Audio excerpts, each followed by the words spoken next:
Good morning.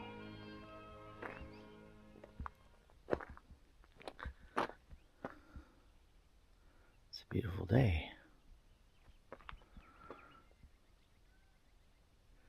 And no wind. Yay. Good morning, everybody.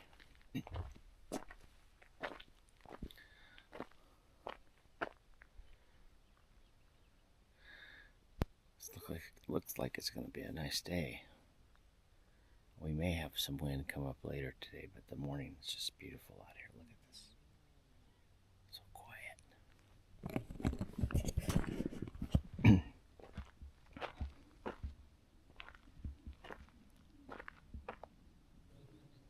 And we're just getting, Tammy's still asleep. So I'm going to go in and make some coffee. We'll have some breakfast. We're on no schedule.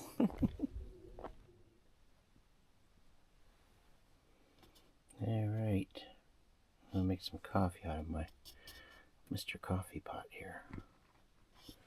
This one only takes about 600 watts, which makes it perfect to use with the Blue Eddy. So I'll get it set up.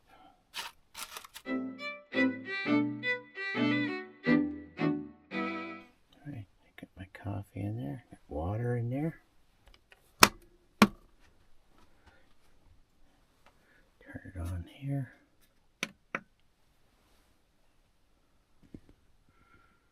Now,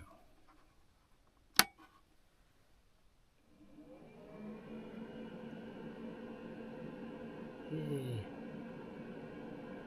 Actually, it's under 600 watts. I love this little coffee pot. In about 5 minutes, I'll have some coffee. Good morning. Wake up time. 48 in here. Got a little chilly. In a second, it'll shut off right there. There. Just shut off.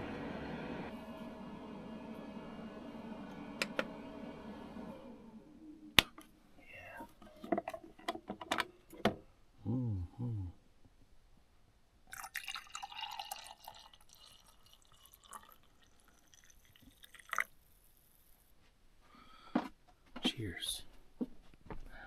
Now I can sit here and have my morning coffee. It's hot.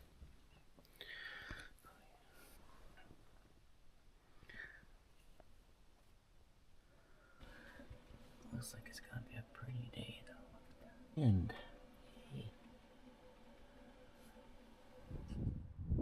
Black Canyon Recreation Trail.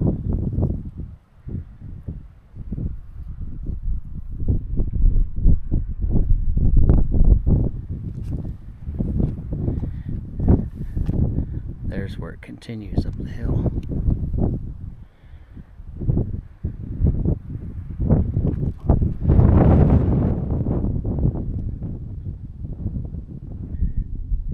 Now, for those of you that don't know, the Black Canyon Trail is about an 80-mile trail that starts around Carefree Highway down near Phoenix and supposedly goes up past Highway 69 here around Mayer and goes up a little farther. But it's a trail that is about an 80-mile trail, and you can do it on horses or bikes or hiking.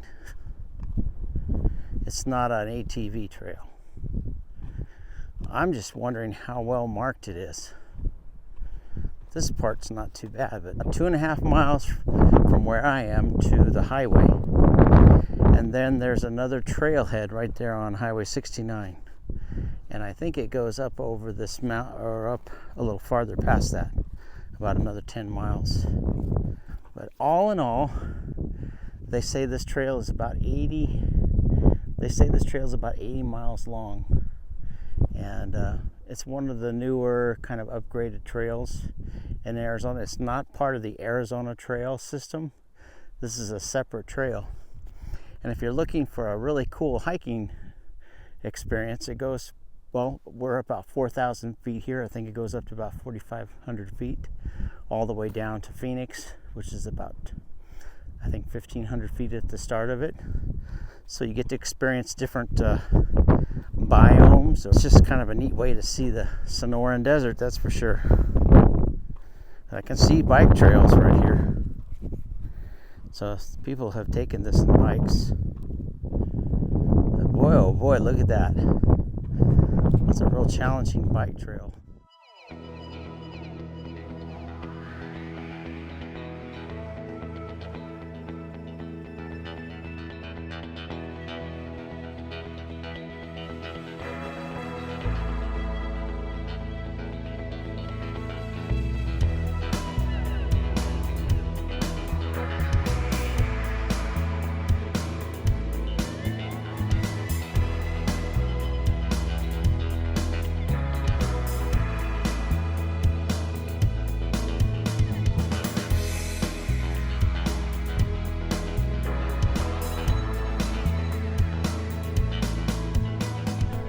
Once you get where I was I'll show the video where I drove up there on the quad.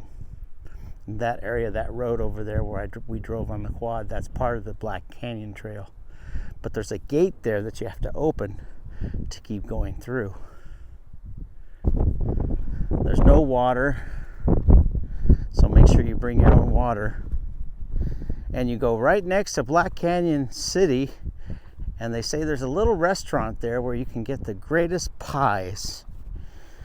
And they have great food and stuff. So I'll put a little, at the end of the video, I'll show you I'll go on the computer and show you where the trail is on the maps and stuff. But this so far looks pretty easy to follow. It's just today's the wind's so bad. Oh my goodness. It just keeps going up there. Takes you all the way up and then goes over the hill. The wind's just bad today. This area is so pretty if you would come up here in August and September, this would all be green, especially if we get a lot of monsoon rains. All this greens up and it's really pretty. So hopefully we'll get a better monsoon season, because you can see in the video everything is really dry. I mean, look at it. Here we are in April.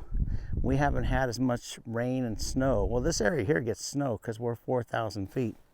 So this area will get snow, but we haven't had a lot of rain or snow. So everything's really dry. I mean, one little spark. So just be careful when you're out here, if you're hiking out here on this kind of stuff.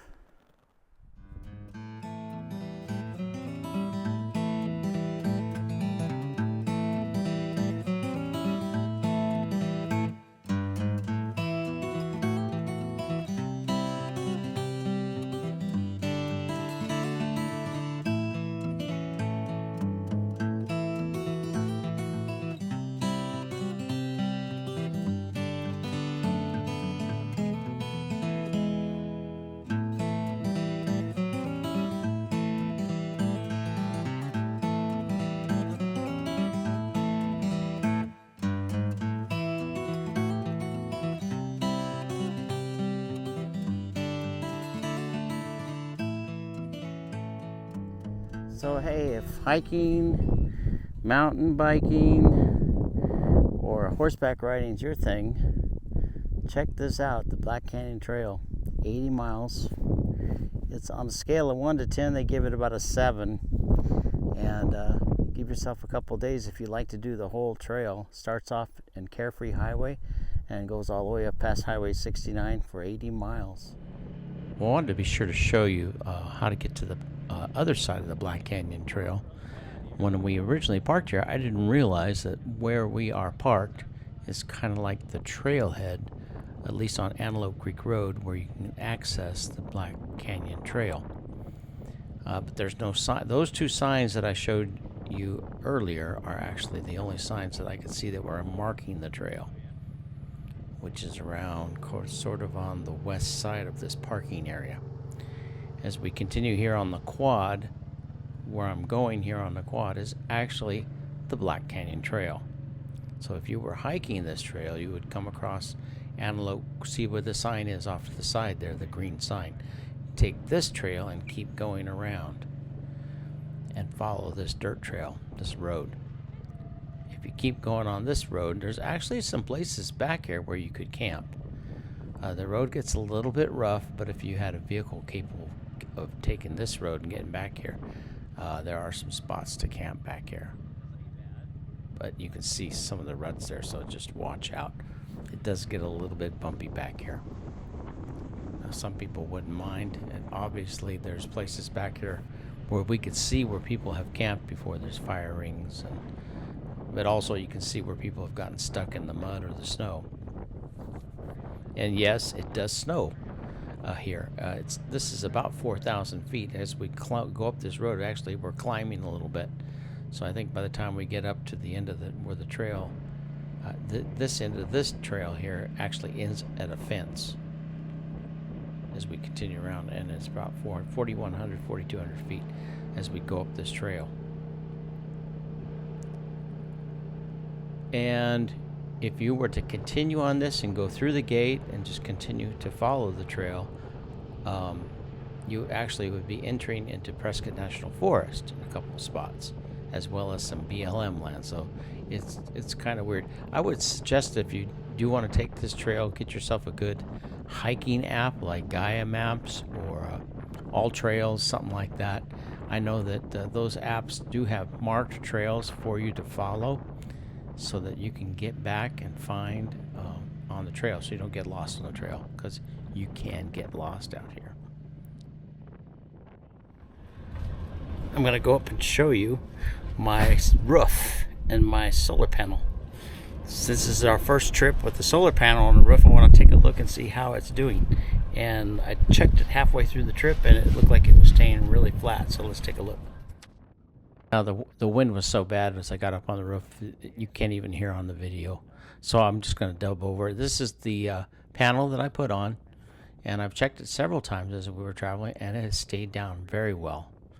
The Dicor tape has been holding it just great. Hey guys, we are packing it up and getting ready to head back home. But I will be sure at the end of this video to put some information on this spot out here on Antelope Creek Road. So I will put a section at the end of this so you can see where we're at. I'll put maps and stuff at the end of this so you can find this spot. It's a great little spot out here. If you're looking for a night or two for some peace and quiet, it was absolutely quiet last night here.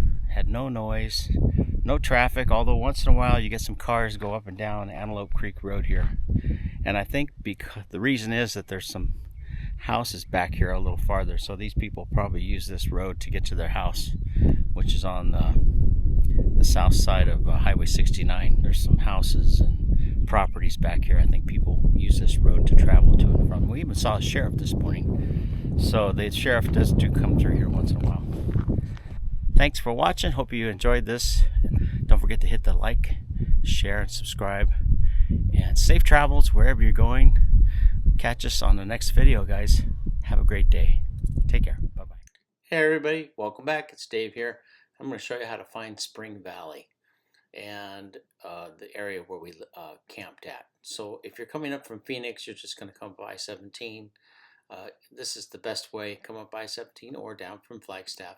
Take Highway 69 and then go west. And watch very carefully for the exit right here. This will be, let me see if I can zoom in on the exit right there so you can see it. There it is, Spring Lane, South Spring Lane. You're going to look for that exit, and then you're going to turn down. There's a little gas station right there if you need gas and ice or food or anything like that. Nice little gas station to get there. And then you're going to come down, come down that road and look for Duffers, East Duffers. That's where we turn. And as soon as you, let me switch this to satellite. As soon as you turn and exit right there, there's a cattle guard. This is what is known as state trust land right in here. And then you go a little farther. I think the shading comes through in there, but this is private land. This is state trust land. Then there's another cattle guard here. You're going to go across, and that basically tells you that you are in BLM land. It's one of those areas, I've mentioned this before in Arizona, where you'll go from private land, state trust land, and BLM land within a mile. It's not unusual. And so when you get to the junction here of Spring Valley Access Road and Antelope Creek Road, this is in BLM land. And you're going to turn and come west on Antelope Creek Road. There is a little spot here by the cattle guard. Let's see if I can zoom right there. There's a little spot to camp right here, but where we camped was right in this area here. And unbeknownst to me, because I didn't realize it at the time, but the Black Canyon Trail was really close right here where we camped. So I guess you could call this like a trailhead.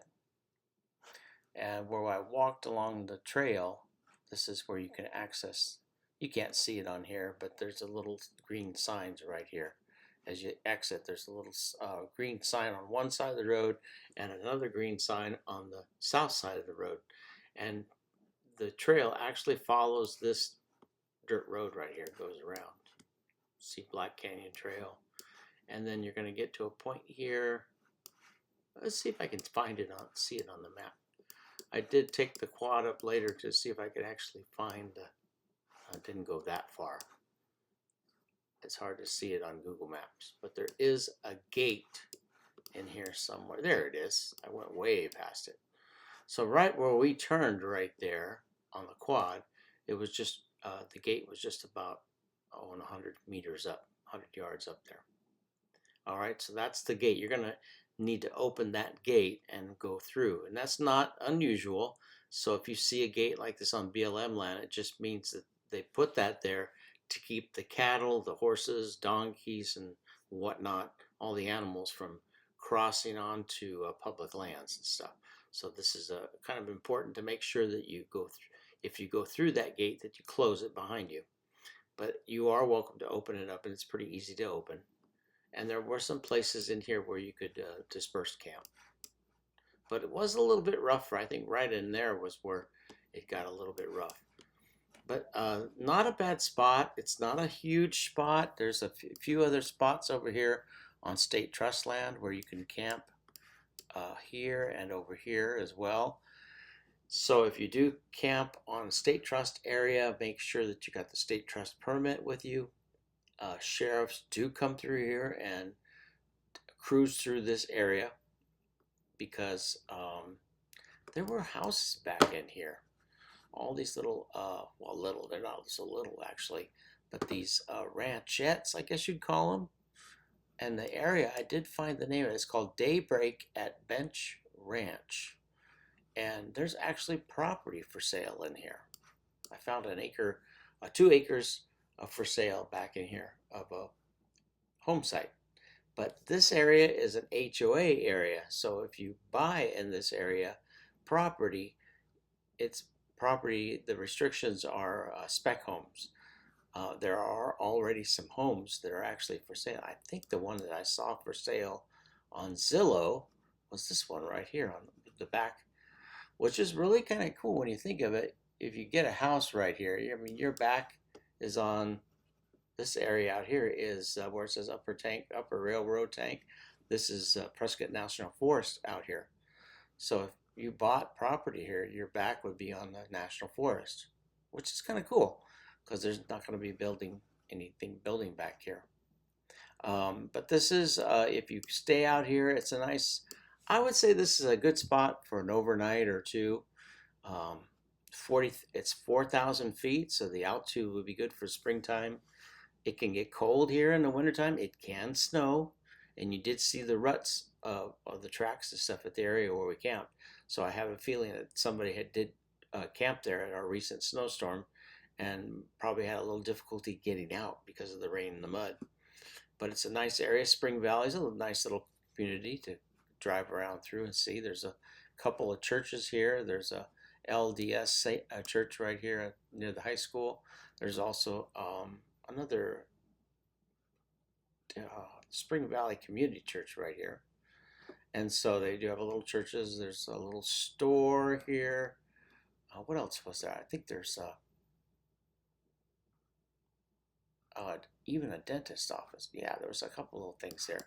And it's really growing. This area is really growing, which is kind of funny because that's just a little small community right there. But not too far up the road is Mayor. Let's see if we can find it there. Let me click on Mayor. That's a bigger community. Now take a look at all this area right here that's in Mayor's city limits, which is undeveloped land. So, hey, I would say probably in 10 or 15 years, there's going to be properties for sale in this area.